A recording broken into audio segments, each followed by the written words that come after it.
तो कितने सारे ऐसे पुलिस वाले इसके अंदर शामिल है, ये साबित होता है। चोरों को पकड़ा भी गया, माल उनका कहां पे है ये थाने के कोई पड़गा गांव के अंदर मिला भी, लेकिन पुलिस वालों ने क्यों उसे पकड़े नहीं, क्यों माल को रिकवर नहीं करे है, ये मुझे बहुत ज्यादा समझाने की जरूरत नहीं है। बाद में पता चलता है कि एक पूरी गैंग ऑपरेट करती है, जिसके अंदर ट्रक ड्राइवर्स भी शामिल होते हैं। दिन दहाड़े ट्रक के ट्रक गायब हो जाते हैं। 2 ट्रक्स इस चोरी के अंदर है तो गायब हो गए हैं। 16 लाख रुपए का माल गायब हो गया है। अब बेचारा मुदस्सिर क्या करे, तो मुदस्सिर सिर्फ पुलिस स्टेशनों के चक्कर मारता रहे। इसीलिए मैं महाराष्ट्र के डीजी साहब को, महाराष्ट्र के उप मुख्यमंत्री देवेंद्र फडणवीस साहब को, थाने के पुलिस ऑफिसर्स को और नासिक के पुलिस ऑफिसर्स को अपना फर्ज याद दिलाना चाहता हूं कि जिस वर्दी के अंदर आप काम कर रहे हैं वो बहुत इज्जत वाली है, उस इज्जत को बरकरार रखिएगा। और अगर आप इस लड़के को इंसाफ नहीं दिलाएंगे तो मैं आपको बार बार बार बार बार बार ये याद दिलाता रहूंगा कि इस लड़के। देखिए, आज मैं एक बहुत अहम मुद्दे को आपके सामने लेकर आया हूं, पुलिस वालों को ये याद दिलाने के लिए और उन्हें ये बताने के लिए कि पुलिस का काम जो है वो चोरों को, डकैतों को पकड़ना होता है, उनकी मदद करना नहीं होता है। मैं ऐसा क्यों कह रहा हूं कि मेरे सामने 6 महीने पहले एक ऐसा मैटर आया कि एक लड़का जो मेहनत करके ट्रक में माल भर के सिर्फ सप्लाई करने का काम करता था स्टील का, दिन दहाड़े उसकी ट्रक चोरी हो जाती है। यह है जालना का रहने वाला शेख मुदस्सिर। ये गरीब घर से ताल्लुक रखता है, मेहनत करके यहां तक पहुंचा। आज से तकरीबन 6 महीना पहले 28 नवंबर 2022 को जालना से तकरीबन 16 लाख रुपए का स्टील एक ट्रक में भर के ये कहीं बाहर जा रहा था।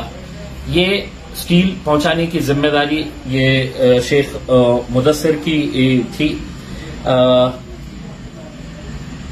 ये ट्रक जब निकलती है यहां से तो नासिक के करीब ये दिन दहाड़े ये पूरी की पूरी ट्रक गायब हो जाती है। यानी कि 16 लाख रुपए का उसके अंदर स्टील होता है, वो स्टील समेत ये ट्रक चोरी हो जाती है, गायब हो जाती है।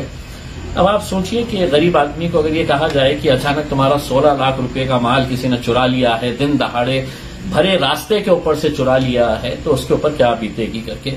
शेख मुदस्सिर चाहता तो बहुत सारी जगहों के ऊपर जा सकता था, जालना के अपने नेताओं के पास जा सकता था, लेकिन वो मेरे पास आया क्योंकि उससे उम्मीद थी कि मैं कहीं ना कहीं उसकी मदद करूंगा। और मैंने पूरी कोशिश की।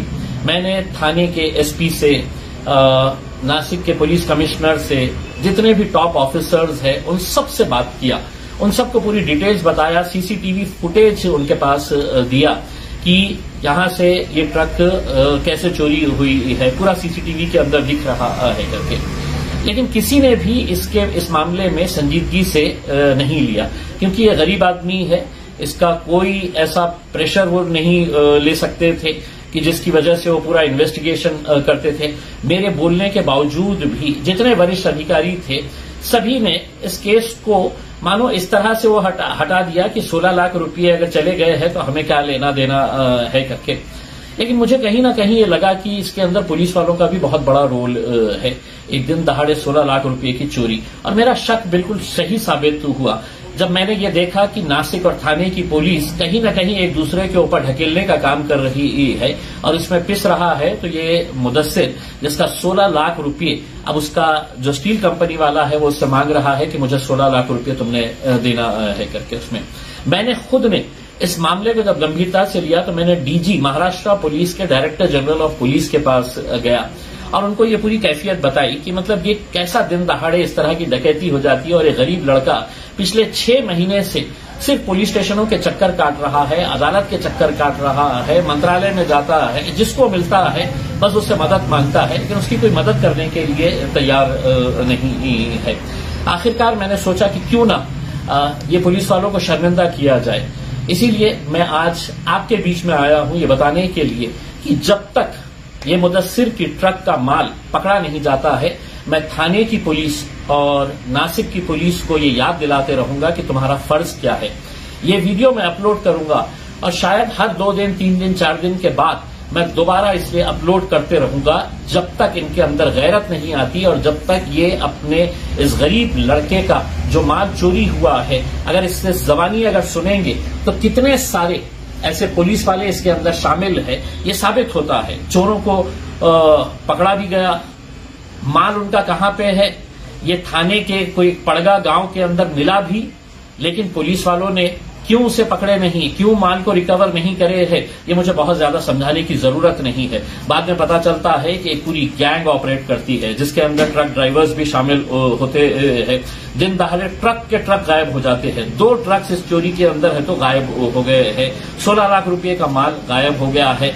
अब बेचारा मुदस्सिर क्या करे, तो मुदस्सिर सिर्फ पुलिस स्टेशनों के चक्कर मारता रहे। इसीलिए मैं महाराष्ट्र के डीजी साहब को, महाराष्ट्र के उप मुख्यमंत्री देवेंद्र फडणवीस साहब को, थाने के पुलिस ऑफिसर्स को और नासिक के पुलिस ऑफिसर्स को अपना फर्ज याद दिलाना चाहता हूं कि जिस वर्दी के अंदर आप काम कर रहे हैं वो बहुत इज्जत वाली है, उस इज्जत को बरकरार रखिएगा। और अगर आप इस लड़के को इंसाफ नहीं दिलाएंगे तो मैं आपको बार बार बार बार बार बार ये याद दिलाता रहूंगा कि इस लड़के के साथ जो नाइंसाफी हुई है उसके लिए मैं पूरी ताकत के साथ खड़े रहूंगा। इस मुद्दे को मैं पूरे कागजात के साथ पार्लियामेंट के अंदर भी उठाऊंगा और बताऊंगा कि किस तरीके से गरीबों के साथ इस तरह का व्यवहार होता है। अगर कोई अमीर की अगर कोई गाड़ी चोरी हो जाती तो पूरा पुलिस डिपार्टमेंट हरकत में आ जाता था, लेकिन मुदस्सिर एक गरीब घर से ताल्लुक रखता है।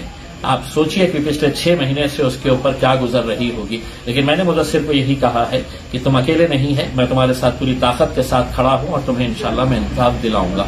बहुत बहुत धन्यवाद।